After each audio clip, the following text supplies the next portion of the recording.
for YVR Airport. The Canada line may have been completed in time for the Vancouver Olympics, but 10 years on, the legal battle over its construction has yet to reach the end of the line. It's a bitter Olympic legacy. More than 100 Cambie village merchants, some still in business, some not, all still fighting for compensation for money they say they lost when this neighborhood became a major construction zone for almost 2 years. Every single business was hurt during that time period.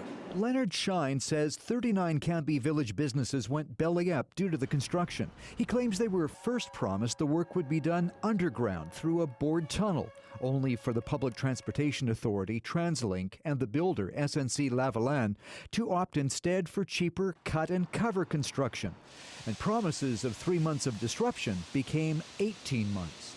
Shine was the owner of the neighborhood's iconic Park Theatre at the time. He says it lost $250,000 due to the construction. Shine led the fight for compensation back then and is still fighting for it now, even though he thinks the public has forgotten.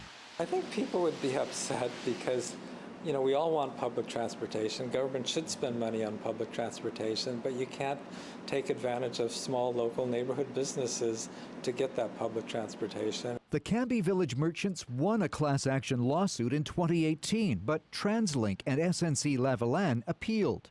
Now all sides are awaiting the appeal court decision, expected soon.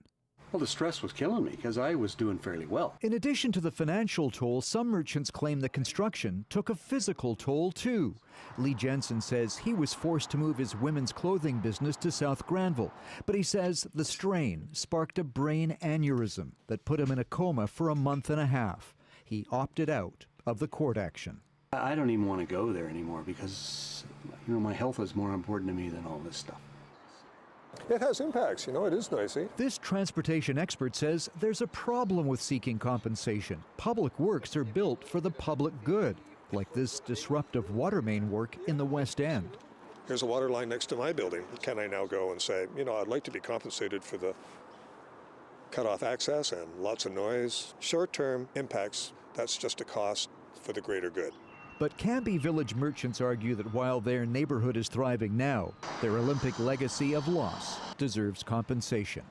Eric Rankin, CBC News, Vancouver.